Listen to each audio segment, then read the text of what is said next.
Hey cowboys, and welcome to another exciting edition of Reading Ranch.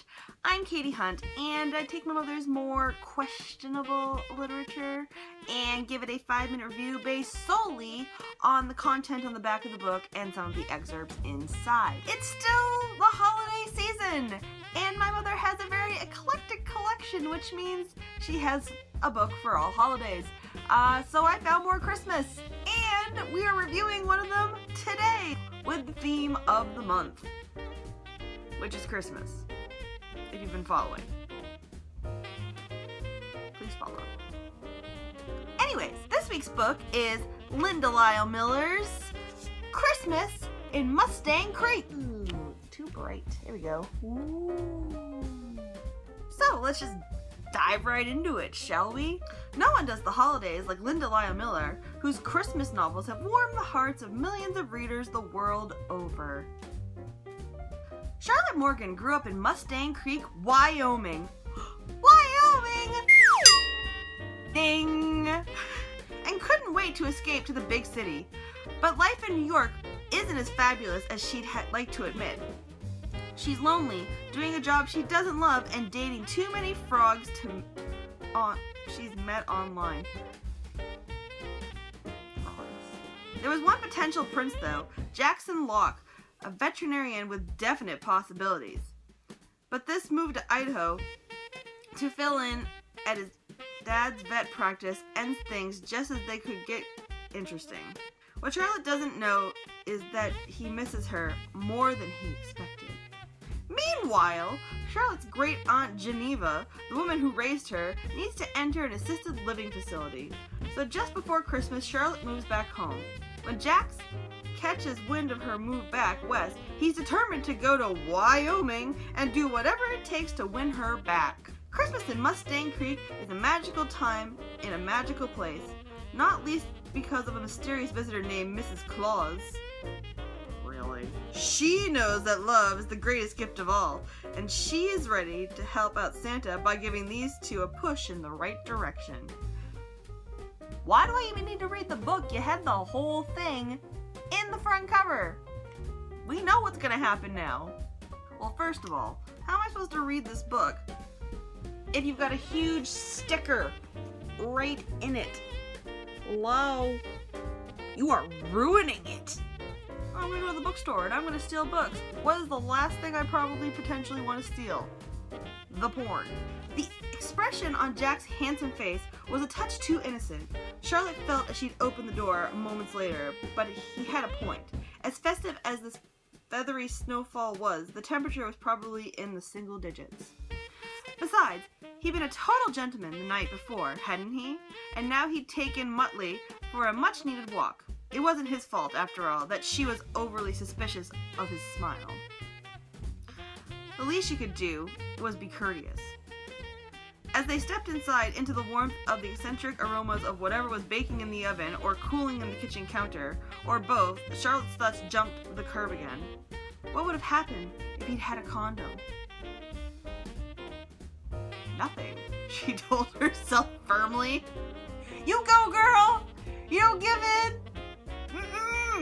We're only on page 75. It's too early for that. Liar. You were tempted. You would have given in and you know it. Oh, Charlotte. She'd already made a radical one by inviting him on this little trip in the first place. So who was trying to kid? Do people edit these things? Like, there's words missing. Maybe they don't read them. Or maybe they've read too much of them and they're just like, screw it, no one's gonna notice and do a review show. Just let it go. Started unfastening her jeans. Can we put off skiing for a little while? The look on Jack's face was priceless. For a moment he seemed paralyzed. It really was funny. But then her practical side kicked in, sort of. She froze. Oh no, she said. Jack's eyes widened. What do you mean, oh no? He demanded, his voice husky. She managed not to laugh. Please say you brought condoms. His relief was billboarded, obviously. Yes, his voice was more of a rasp. His blue eyes were intent. I wasn't going to make that mistake again. He was quiet for a moment. Charlie, are we talking about now? She unfastened her bra, baring her breast as it slipped off. Is this a bad time for you? Hell no! Jack's gaze was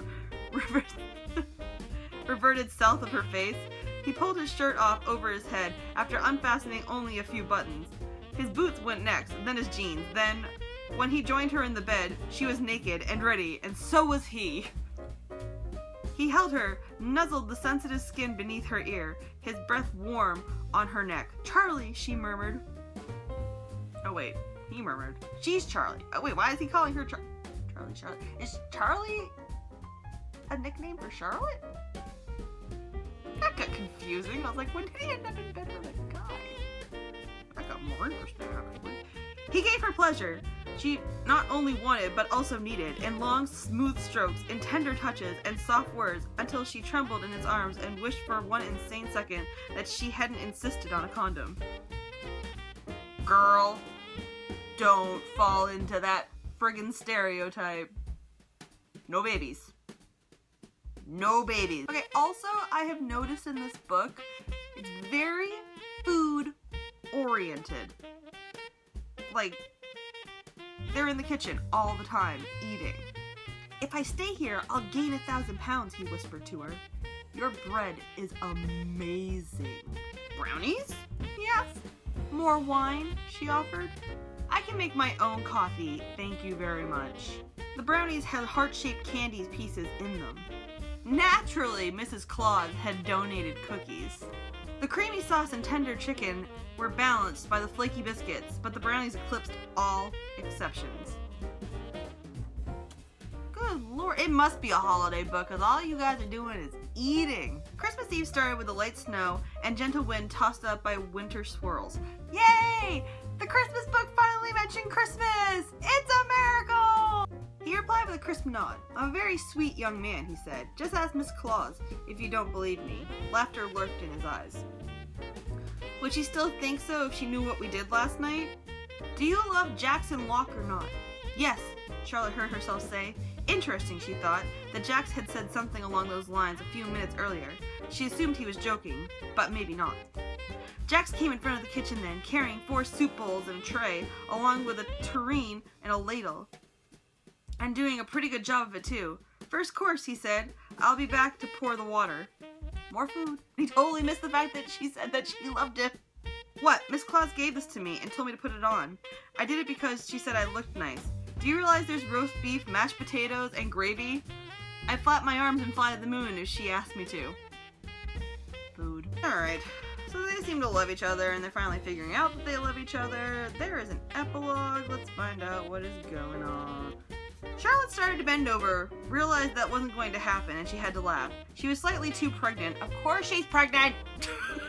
But at least it's in the epilogue. She didn't get knocked up at Christmas. Although that would be the quickest knocking up and finding out in the world. But it's never beyond the realm of reason when you are in the world of a pun. And that's it. So that was Linda Lyle Miller's Christmas in Mustang Creek. And I think I'm probably gonna give it a 4 because you know what, folks? As messed up and cut up as I've made this one actually kind of made sense.